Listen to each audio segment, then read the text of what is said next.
I was gonna tell you the other day, I might be a Corvette owner in 2027. Welcome back to Car Guys. I'm John. This is Adam. And oh my God, have we got a lot to talk about. And thank you for subscribing, liking, and sharing our stuff. We appreciate you. Nonetheless, we got a lot to cover today. But the biggest thing is AI is taking over the industry. Yeah, it's definitely interesting Crazy, because I mean, you guys, if you've been listening to the channel, you know that I work in cybersecurity and I work, with all the starting to get into that AI realm. So this He's is over this is there kind of fighting. interesting. He's over there fighting the next war with the AI. We never know what's happening. Hey around the man, I'm corner. really nice to all the AI The systems so that 3000s when or they the- when they take whatever. over, Yeah. Hey, look, you never know whenever we're gonna have to go over and fight. What is it? Skynet. Skynet. Oh There you gosh, go, see? Skynet's taking over, man. It may be named in Google AI, but we don't know yet. Anyways, That's right. get into it, Adam. Tell me about AI and how it's gonna just ruin the automotive industry. So I think it's a double-edged sword, right? Because you and I use AI a lot, just Little for much. different things, and I'm starting to, I'm doing a lot with AI just professionally. Yes. But we're seeing this is kind of a tale of two sides, right? Because we just saw a report. We're reading a report this morning.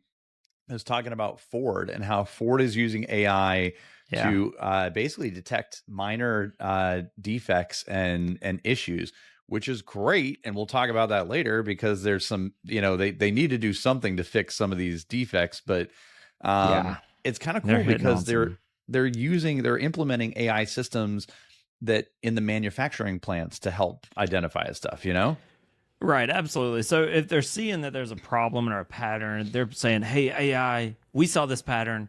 What do you think we should do?" Or maybe not that. Maybe it's just, "Hey, this is a consistent pattern. Look out for this." Yeah. And then it's the car comes through the line. They're like, "Hey, look, that's consistent. It's still hidden. Hey, send it back to whatever quality." Right. Yeah. At the same time, though, it's like some guy just lost his job. You know what I mean? Like, you got to So think. I don't think Some guy that was the quality Yeah. dude that wasn't doing his job very well. Obviously, I don't think according it's to going to everything be. we've seen. I don't think it's going to be crazy like that. I think that this is Yeah? only going to help improve it, and then because at the end of the day, and this is something we don't talk about enough, but at the end of the day, AI or what we think about as being AI today is really it. Using advanced search characteristics to be able to Sure. figure stuff out. So Yeah, absolutely. this- So somebody's controlling it. Exactly. Right? Well, and Somebody somebody's is the feeding pin it. Somebody's or- yeah. telling it, "Oh, this isn't a defect. This is how it's supposed to be, or this is Right. a defect, or whatever." Normal. But yeah. they're using the AI systems to enhance the quality control without replacing human workers, and they're Right. going to focus on basically complex vehicle builds involving enhanced electronics. And basically, self-driving technology is going to be a big part of that, right? Right. So I think this is going to be very, very helpful, honestly. Now, I will say that the flip side of that, the other side of that coin, is what Hertz is doing. So if you guys haven't heard, Hertz now uses a essentially like a 3D scanner that uses AI technology. The 3D scanner, some of the dealerships you guys are going to today, if you take your car up there, they'll scan the car as it drives through. It takes literally seconds. The car will drive through the scanner. It'll measure tread depth on the tires. It can tell whether or not, the tires are out of camber because of the way they're wearing. It'll look at any defects in the paint. It'll look at any, cracks or dents or anything like that around the car. And in an instant, they can use that data to be able to check in the car. They get a 360 camera, 360 copy of the car that they can save to your profile. And it helps them because if I come in later and be like, "Oh, it didn't have this dent here," they can be like, "Well, when we ran it through, it had the dent, right?" Earlier. But it also helps point out a lot of issues and you can see them very clearly. The bad news is Hertz is using that, but they're not fully, like, they're basically just going with whatever it says, right? So we're seeing complaints of people that are returning their Hertz vehicle, driving through this machine, and within hours getting a bill for thousands of dollars because the machine isn't referencing like the previous state of the car, and it's looking at every little thing, and basically like, oh, there's a scratch on this panel, a new panel costs, $1,000 or something like that, right? And so there's obviously some fine tuning that needs to happen there, but ultimately, if they get this right, it'll make it easier for you to check out a car, to check in Yeah. a car, and those sorts of things. I think that there's a lot of potential. We're just so early on right now. It's really what it's about, I think that there's going to be a lot of ironing out. And I think Hertz being 100%. first to market with it was probably a bad idea.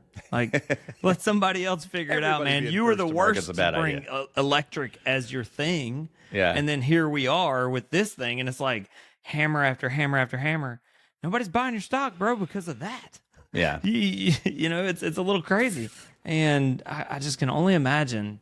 Like I rent a car let's just say I'm making a trip this weekend. I'm going. You're making a trip this weekend. Say you rent a car, and I'm from renting Hertz. a car. Yeah, say But we not from both Hertz. rent a car and we rent one from Hertz, and we go and it drives through this thing, and the guy before us, whatever, didn't show up, and then we drive it. We don't even go anywhere. Like, we're gonna be the best caretakers of a Hertz car I could think possible. Like, neither one of us are gonna do anything crazy in it. We're gonna drive it like an old man because it ain't our car, man. But if No, it was our I'm- car, we'd take even more care of it. I'm probably gonna wash it. I'm probably gonna vacuum it out. Like, you know me. Like, that's just what I do. Like, you know. what'd you do today? I vacuumed the car out and Vacuum washed the car it. out. Whose car Yeah. is it? Oh, it's Hertz. It's But, Hertz. whatever, So- and that's the issue though. Like, Yeah. and then you turn it back in, and it's like, oh, here's $2,000 more because Crazy. why? Yeah, Right? crazy. Like, Now, I will unreal. say, I mean, this is not a paid advertisement for anybody, but I haven't Yeah. rented a car conventionally from Hertz or Enterprise or anybody in a long time, in probably over 8 years. I've been renting exclusively for personal use anyway. I've been renting exclusively through Turo. I find that the interactions are better. The cars are there's a broader range of cars, and the price is typically cheaper. I can get a really nice car for half of what it's going to cost me to get a Honda CRV. Yeah. So we rented a Honda when we did the last event that I went on. So I'd say 6 months ago at least. My experience with Hertz was great, man. We walked out, got in the car. We didn't even talk to anybody. Got in the car. The keys were there. Everything was good. Drove off. Came back. I was running, like, I was in a hurry to get to the airport.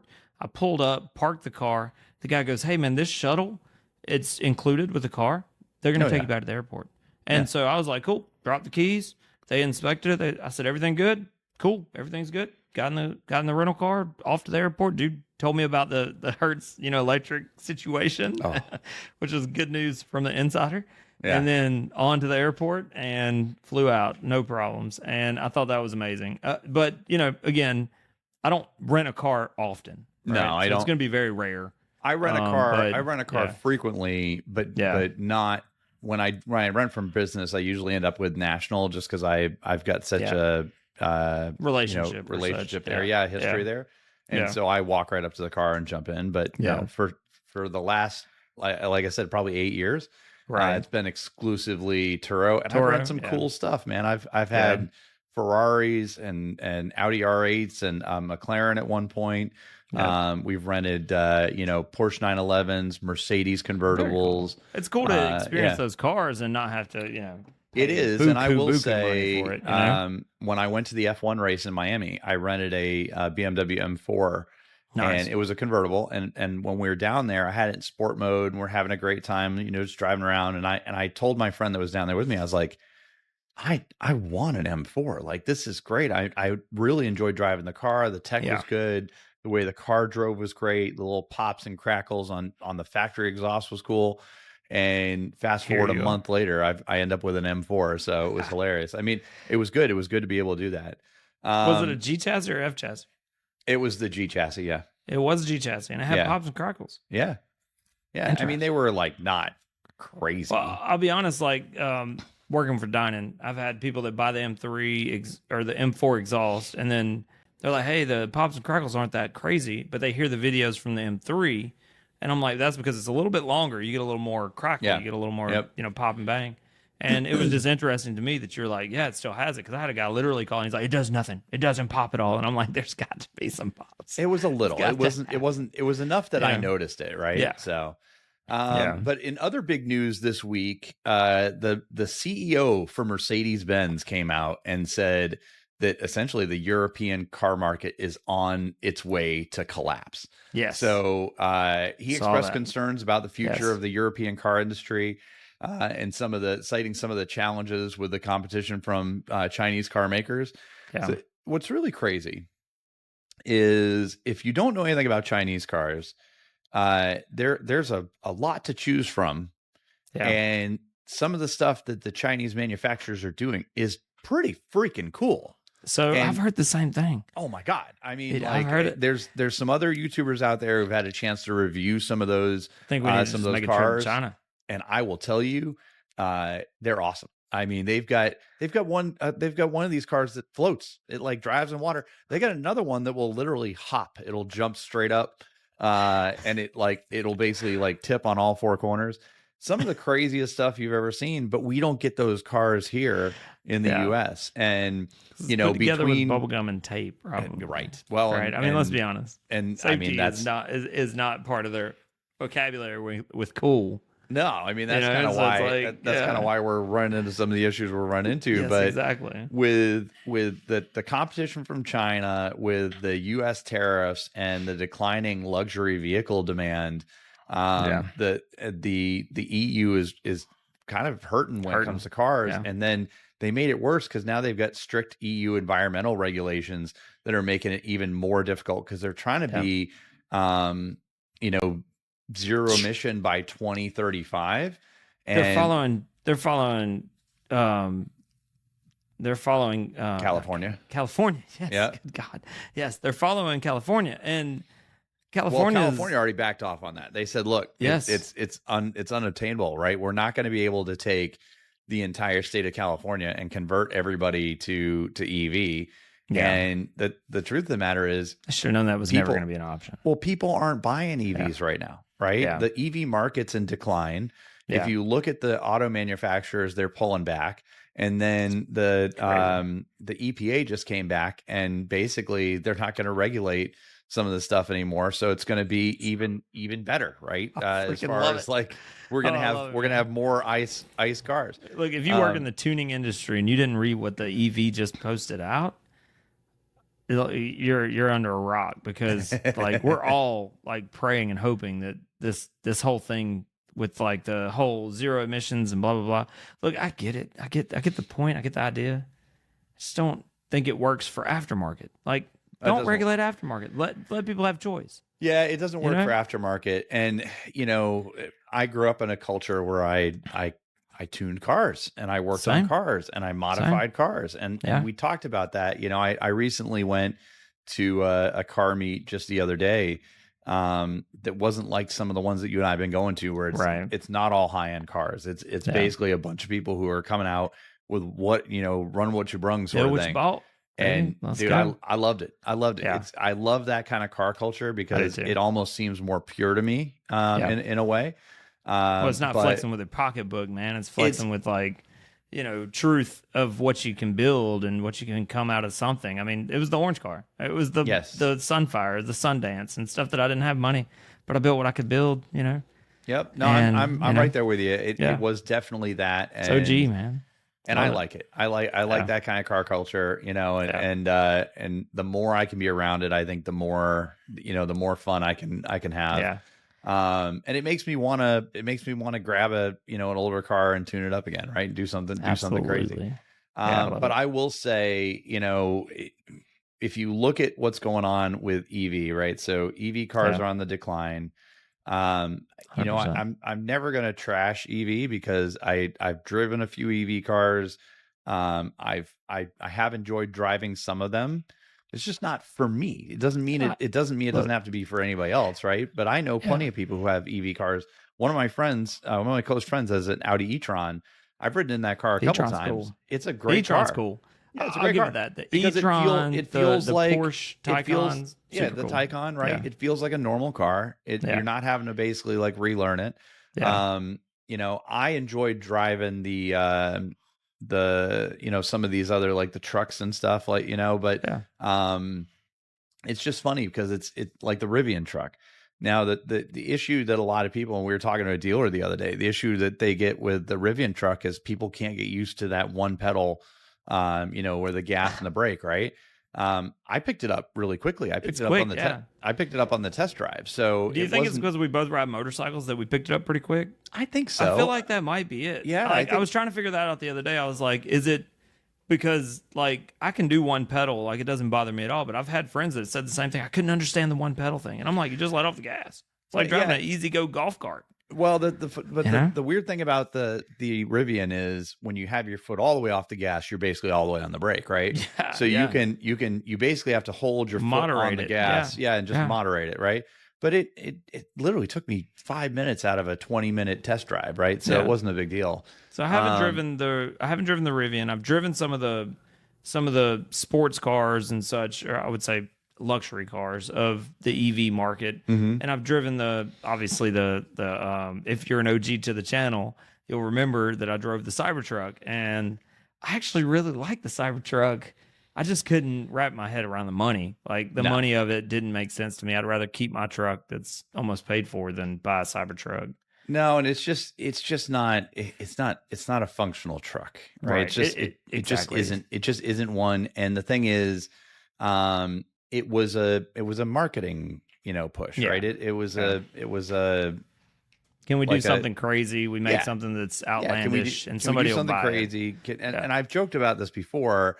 I honestly feel like Elon was going through this phase where he was like, I'm going to design something and people are just going to buy it, right? Yeah. And he was doing like, well, he kind of had that. Well, he did the flamethrower, he did the EV charger, and he's like, I'll, he did like they were alcohol. doing solar panels on roofs. They were doing all kinds of crazy stuff. Yeah. And he was like, if I can think of it, they'll buy it. And people were lining up to buy this stuff. That flamethrower, he told people not to buy it, and people bought it in droves. It was crazy. It's unreal. I think he had that kind of power at that point. Yeah, he did. Yeah. But now that's kind of the market shifted, and I think people have realized that it's probably not as crazy as we think it is. I mean, I was watching something the other day, and I don't want to get into like the politics of it all, but side of things. Yes. But I was watching something the other day, and they were talking about how much does carbon dioxide make up our atmosphere, and they were talking about how much of it is man-made, and we're talking about a small percentage that really everybody's focused on. We're focused on moving that needle, and the thing is the impact is so small. But I mean, I say that in the same breath, and I say, if we can do something so that my son and his grandkids have a better world to live in, it'd be good to do too. So I mean, I get I respect that. But so all that outside pressure from EV, from the Chinese market, from U.S. tariffs, from declining luxury vehicle demand, all that stuff is really putting the squeeze on the European car market, and I think we're going to see another car bubble. I've heard a couple of analysts say that the U.S. may be on track for that as well. So I think the U.S. is trailing behind. That's something I was going to say earlier when you said it. Is look at the market on like the cars we like. Like we like the Z06. Look at it, like falling quick. The ZR1, all those crazy cool cars that are coming out, they're right behind it. Yeah, it's crazy. It's funny you said that. So I was gonna tell you the other day, I might be a Corvette owner in 2027 because they're threatening to bring back a manual in the Z06 for the C8 C9 Corvette. And I was like, oh hell, I might end up with a Corvette if it ends up with 3 pedals. Speaking of 3 pedals, I got a small little tidbit. I just bought my first upgrade for the Viper in 5 years. What? I bought Android Auto. It's like a little radio that takes the place of the like Dodge Caravan radio. Yeah. And I bought it today. Like it was $138. Everybody on the Viper forums was like, it's plug and play. It works perfect. Get it. And I was like, hey, that'll work, man. Like I've been looking for that for 10 years. Feels brand new in that car. It's going to feel like a new car. I'm bringing it to Atlanta. We're going to have fun. There you go. But yeah, I mean, at the end of the day, I think that it's just one of those things where if you look at the market, and we were talking about this earlier, if you look at the market, somebody was telling me the other day that they were discounting Z06s because they couldn't move them on their lot. 100%. And I was you can see it. Like, I can go on. Look, I've been looking at Z06 numbers because obviously I still love the car. I liked my Z06. I didn't want to sell it, but that wasn't the spec I wanted. And I had another one on order, and then that whole thing got messed up. But had that not got messed up, I'd own another Z06 today. Yeah. But like this car, I'm looking at my spec, like the spec that I had originally was wanting to get, and I'm like waiting for it to get discounted. 20 grand's my number. They go 20 grand under MSRP, bro, I'm buying that car. And they wanted 10 over when I was trying to buy it 8 months ago.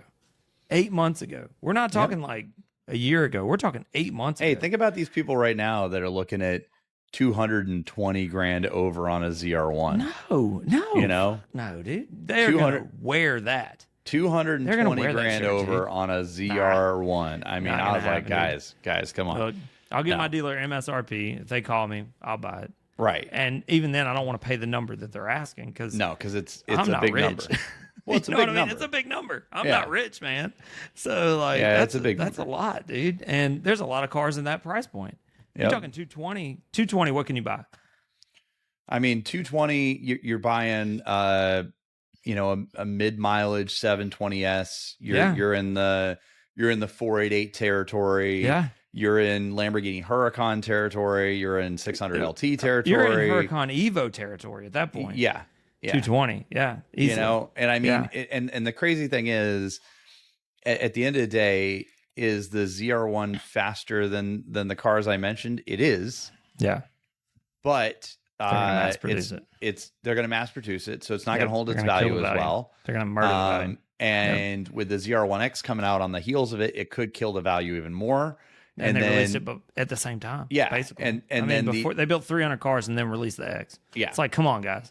And then the other big part of that is, at the end of the day, you're looking at something that's a mass-produced car versus a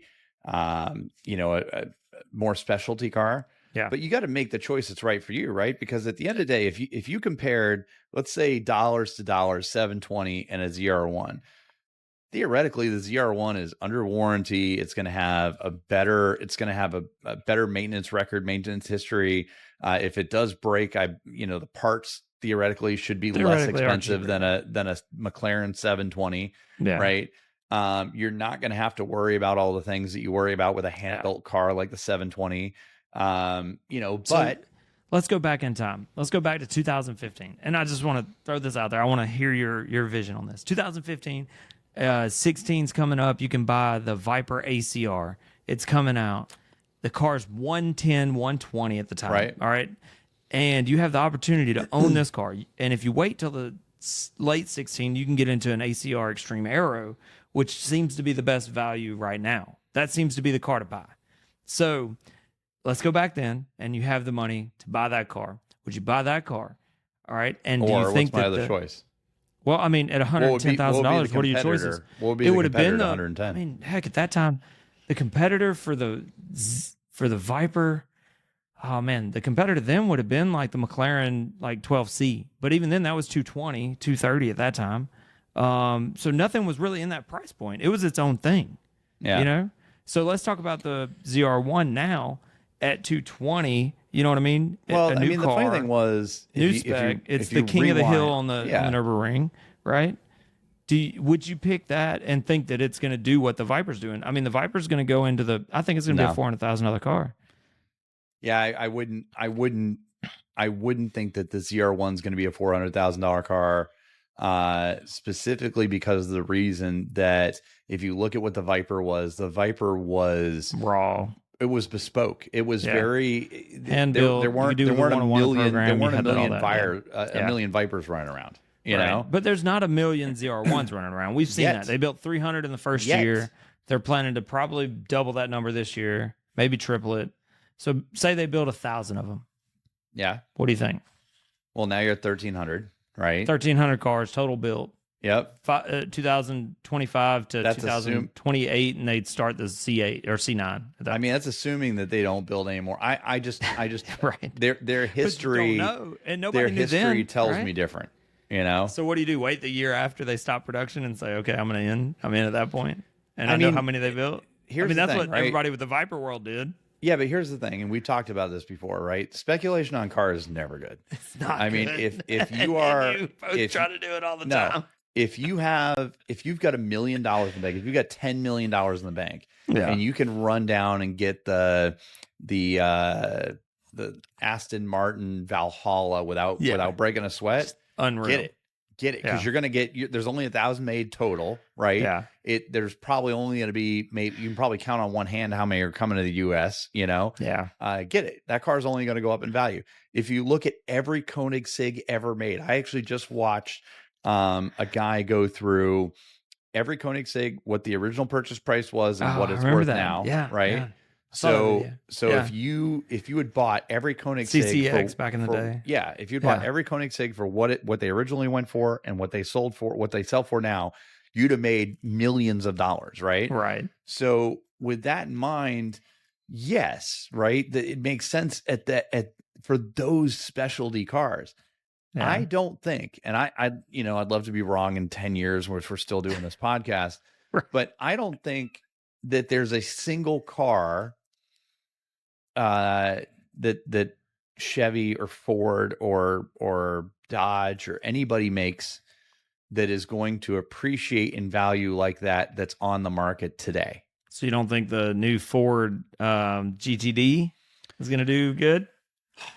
I don't know. The Ford GTD is so limited, right? But I feel like it's coming out faster than I expected. There's more people that have their hands on that car than I thought were going to get access to. I feel that there's a few things fighting against it. I mean, obviously the ZR1 is one of those things in my mind. Yeah, but see what's really funny to me is I don't feel like they should be in the same conversation. Why? Because the Ford, and it's actually funny because Ford said, bring it. We're going to go back to Nürburgring and see what we can do. Yeah. But I don't feel like they should be in the same conversation. The reason why I don't feel like they should be on the same conversation is because they're designed for different things, right? Well, they're two different cars completely. They drive completely different. They're two completely different cars. I agree with that. And if you look at the Ford basically maintained its roots and gave to consumers their GT3 platform and said, look, this is the car we race on the track. We made it street legal. Who wants it? Basically, right? You can see all the suspension working in the background. You have an active DRS on the wing. It's a really cool car, right? But I don't feel like it's the only reason that they're saying it's a direct competitor to Chevy is because they're both American car brands. Yeah, they're not the same car. I agree. If Chevy was still front engine, I would put them in the same class. Yeah, if it was mid engine versus that, you're talking two different worlds. Yeah, but you think this is going to push Mustang to mid-engine at some point? There's a lot of rumors that they want to do a mid-engine. I don't think that they will. I don't think they should make it a Mustang, but they made a freaking EV a Mustang too. So I don't know what Ford's doing over there. Well, they wanted to get into the EV market. Yeah, you got rid of every car you own, right? So they got rid of the Focus and the Fusion and the car that everybody really buys, Fiesta, right? They got rid of all of those. And they basically just did SUVs and trucks and the Mustang. And so you introduce a new car and you should have called it the Mach-E and left the Mustang off of it. I agree. 100%. But they thought that if they brought the Mustang, if they drugged the Mustang into the new world, that they could do that, which, Dodge obviously wasn't reading, missed the plot because Ford did it, and it was not a success. Right. And then Dodge looked at that and goes, "Oh, hold my beer, right? We're going to do it with the Charger, and we're going to basically get rid of all the EV, all the ICE engines, go to all EV. And if you haven't seen, the big news is they're putting Hellcats back Yes. in the Challengers. Come on back to me, baby V8 with the supercharger. Which, here's the deal. John and I saw one the other day. Yes. It's not a bad looking car. It's not a bad looking car, dude. We were at the red light, and I was like, dude, If it I gotta didn't be weigh honest, 10,000 it pounds. looks good. Yeah, I mean, and it's a it wasn't But a, Has the Charger ever been a light car? It's Has never been a Have light we ever car. looked at a Charger and said that's not the Exxon Valdez right there? No, not never. So no, it's never been a light car. Yeah. And it's because it's based on a Mercedes E-Class chassis Dude, from that thing, 1980. they've been dragging that thing through the dirt for years, bro. But it's reliable and it works. I think this is finally one that's different off that platform. It It's is. like off the platform. It is. So, And if you look at the interior, the interior is different. If you look at the exterior, it's a good looking. it looks car, like a brand though. new Like, car. The interior looks good. I want to drive one and like review it for the channel. So if Adam doesn't beat me to it, I'm going to do it. Yeah, I'll let you do that because I don't want to be near that car until they put a V8 in it. Well, look, man, if it burns to the ground with me standing there, that'd be a great video for this channel. It would be a great video. All right. So last thing on the agenda, speaking of new cars, speaking of new stuff. So I'm hoping to see this in 2 days when I end up, out in Car Week. Yes. But if you haven't seen the news, Bugatti just dropped a new car. And I will tell you, it is absolutely insane to me in that hypercar market, right? Because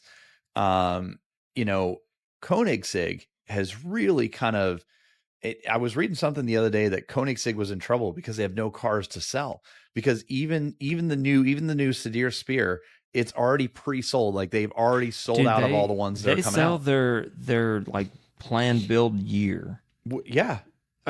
2, 3, 5 years before. Dude, it's unreal, man. I wish I had that kind of demand on any product. We haven't seen a Gamera hit the streets yet. Yeah. And they're already all spoken for, right? Well, even the Gamera we saw was a rolling thing. It wasn't a real one. It was not a real one. It was a rolling chassis. Like, unreal, man. And that thing looked so like I thought it could drive. Well, like, dude, it was that good, dude. I saw the one I saw the one at Goodwood. We posted a video about it. Yes. It had the roof rack had the ski box with all the luggage in there. Yeah. It was awesome. But they ran every car but that up the hill, which tells me that one doesn't run. Doesn't run. Have we seen a Gamera on the street? No, period? we had nobody's. I don't think anybody's seen a Gamera on the street. That doesn't exist. And the Gamera's got some revolutionary technology because they've got this thing called the dark matter engine, which is the coolest name for anything. But the dark matter engine is like the electronic motor that's helping get this freaking thing to 2,000 horsepower. So you got a 2,000 horsepower family car. Let's just pause for a second and just say thank you, Christian von Koenigsegg. I mean, you're my hero. He is all the way my hero. The names, the cars, just the everything, man. The like going against the like big freaking guys, like Well, and so it was funny because I was just screwing around earlier today. And I was like, let me look up the difference, because you and I talk about this a lot. Yes. Let me look up the difference between supercar, hypercar, and megacar, right? Oh, yeah. And so Megacar's the new thing. Yes. That's the new like. So it's funny because I used to work for a company that was like, okay, we're going to define a category. We're going to build a category, and we're going to be the only ones to do it in this. And we're going to define a category. And that's what Koenigsegg did, right? And it's funny because if you look at the differences, right? The basic is supercars, high performance sports car with outstanding speed, 0 to 60 in 3 seconds or less, 500 to 700 horsepower. And you're talking about cars that are a little bit more accessible than higher tier cars, but extreme performance for the road, right? Hypercars are the next step up. It basically pushes the automotive limits. It's 800 horsepower and above, 0 to 60 in under 3 seconds, sometimes near 2.5. And it says cutting edge technology, record breaking speed, and extreme exclusivity, right? Right. Very limited production. Offer handmade in small batches, and often have a hybrid powertrain. But what the killer is Megacar definition. It basically says it's an informal term, but it's mostly associated with Koenigsegg being the focus for this, because you're talking about pushing the limits of 1,500 plus horsepower through combined powertrains. And an example of that was the Koenigsegg Gamera. But Yeah. we're there, right? If you look Yeah. at this new Bugatti, this new Bugatti is touching that mega car because first of all, it's basically, and I know I'm gonna butcher the Right. name, but it's Yeah, the it's tough. Yeah. Yeah. Brouillard, Yeah. and The Bulliard. Yeah. it's French for fog, and Okay. it's basically new cutting edge design. It does still look like a Bugatti in some ways, but it's Yeah. almost a little It's the bit one with more the X streamlined. headlights, right? Like No, no, it's no, kind of no, crazy no. looking. Nope. That's the Started with a B, I thought. that does start with a B. That's the Bolade. Okay. Now I saw Oh, that. okay. I actually saw that car Two cars in. passed me, unfortunately. Yep, I saw that car Having your price in bracket, bro. Goodwood, and that is Right. a track only car. This is a Oh, new I didn't know street that. car that's Okay. basically going to be the successor to some The of the other Chiron. cars they got out there. Yeah, because Yeah. well, you got the Chiron, then you had the Tourbillon, and this is basically going to be the new iteration of So the they haven't Tourbillon. even actually released the Tourbillon. Like we haven't seen one in person. We haven't seen it on the road, and they're already talking about the successor of it. We have not seen a Tourbillon yet. I will probably see one at the Car Bugatti, Week, yeah. at the Bugatti event, stand at Car Week. Yeah. But this one is going to be their first iteration into hybrid. Because remember, the Right. Tourbillon, everybody thought was going to be basically a rinse and repeat of the Rimac, Yes, right? of course. And Yeah. and And it then ended they up killed it It with ended the up being W- NA. 16. And it was V16. Remember that? V16. Yeah. Yes. So Jeez. it was NA V16, which threw Unreal. everybody off, Yeah. right? And so this new one is going to keep that same V16 engine, but it's going to add a hybrid powertrain. So this will be the first hybrid Bugatti, and it's going to be outputs beyond, not at, Jesus. beyond 1,800 horsepower. That's Unbelievable, insane man. numbers, It's dude. insane numbers, dude. Yeah. Like, God almighty. So it's going to That be more thing is- aggressive looking than Yeah. a Chiron, more aggressive looking than the Tourbillon, which I think the Tourbillon's still probably one of my favorite Bugatti designs of all time. Yeah. But I think that's a it's- really cool design as well. The Chiron awesome. to me was, I think, elegant in its own spot. I didn't really like the Bugatti Veyron. I thought it was kind of loaf of bread, you know? Well, Bugatti Veyron was a test to say, can we sell a $1 million car? No one had ever sold $1 million car before. It's a hell of a loaf of bread. And $1,000,000. they basically sold $1 million car with 1,000 horsepower. And it's funny because Dude, a lot of people that watch our channel have obviously been big Top Gear and Grand Tour fans, of course. and if you watch the episode of Top Gear where they announced the Bugatti Veyron for the first time, they were talking about how it's going to have 1,000 horsepower, and they were still working out the brakes, and they were sitting around talking about it during the news segment, and Jeremy says, that's a car I'm not going to drive. And he looks at Richard and he's like, I'll let you drive that one. And it became one of Jeremy's favorite cars. And if you look, James May, drove the Bugatti Super Sport and ended up hitting a world record in the top speed. And then it was broken like 2 seconds later. But Right. it's very interesting because they basically went out to prove that they could build 1,000 horsepower car and sell it for $1 million. And they did. And then, the demand was there. Now, I will say, if you look at Koenigsegg's interiors are modern for that moment in time. If you look at like Stradman's Koenigsegg Agera HH, that car, it feels dated now on the inside. It doesn't feel Well, it's got modern. the little blue lights, and it's like It's got the blue push lights, the button to do the thing. circle, It's very much in that time. It does feel dated for our current time period. Yep. One of the things I appreciate about Bugatti is the interiors of their cars are just timeless. You got rotary clocks and analog this and analog that, and it feels so timeless inside the car that 20 years from now, when you get in that car, when you see that car at a car show, it doesn't feel like it's behind the time. I feel like that's the thing that's going to push cars forward, though. Yeah. Like old Astons with the waterfall that you could close the GPS. Yes. And it's just a waterfall. Dude, I still think that's one of the most timeless designs. And our new Astons, both of our cars, the screen on it's going to be dated. It's already dated. I mean, it's already at that point. Yeah. It's sad because there's nothing that's going to take its place, you know? No, it is And very it's tough, weird you how know? that. I mean, But but yeah. think about your Viper, Oh right? yeah, the Your Viper. Viper Yeah. feels like it's from early 2000s, It right? does, but I mean, like honestly, like if you didn't look at the radio, everything else, it's so analog that it just kind of fits in the timeline. Kind of, but You know, what's it doesn't go what's as like, but I mean, think yeah. about it this way, right? Think about the steering wheel and some of the gauges. Oh yeah, Even the shape of them feels very period correct. from the early 2000s, right? Agreed. Because it Yeah, was it's a bigger round and steering wheel. yes, It's very small in size. Like when you grab it, or you get in the Aston and it's like this. You know, I don't know how yeah. to explain it, but it's like a thicker steering wheel, and it just feels more. You know, today It feels more substantial. Yeah, Yeah, like I but drove Jessica's Raptor the other day, and like that steering wheel is massive Yeah. in size. Like I don't know if yours is like that, but it's real squishy. oh yeah, yeah. And It's I'm like, awesome. this is like, it's amazing. Like, why aren't all steering wheels like this? You know? Oh, it's awesome. So yeah, But yeah, so I'm interested to see if we'll see that out at Car Week. I'm Absolutely. excited. I think there's going to be some cool stuff out there this year. agreed.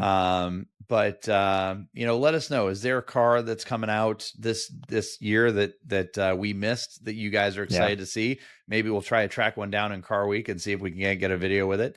You know, I'll have some content coming out from Car Week, hopefully that I can post Monday of next week. So we'll see. Yeah. But I'll try to bring some content from my event as well. I'm going to Impact in Pennsylvania, so I'll be there. because So- Adam didn't get him the dates in time. But Because that's you a didn't give me totally the dates in time, and that's 100% your fault. that's a totally different problem for another Time day. for another episode. We'll talk about. Yeah. But yeah, if you made this far in the video, we appreciate it. If you guys have noticed that the channel seems to be growing, we definitely appreciate, appreciate it. everybody who is Every bit watching of it. these videos. And for those of you guys who are commenting on them, I hope you appreciate the fact that we're interacting with you, and we love going back and forth and you know, having a good conversation. So if you made this far in the video, thanks. Make sure you're subscribed. Make sure you're hitting the bell so you get notified. We post a lot of shorts. I try to post as many shorts. If I see a car that I think is cool, I will film it. I will Going post on the it. video. Yeah, Same here. It's Yeah. going on the channel. So Absolutely. we try to post shorts pretty much every single day. And we do these long forms, you know, at least once a week if we can, if we have the time. So hopefully you guys Absolutely. are enjoying it. We're gonna have a lot more cool cars to come. Now we got some cool Yes, we access are. to Monterey. So Be make very sure you cool. guys are subscribed. Yeah, and if you made it this far in the video, we down like 4 flat tires on a Cadillac. You better comment that in the bottom. We'll see you next time. Peace See you out, guys. people. Peace. Thank you.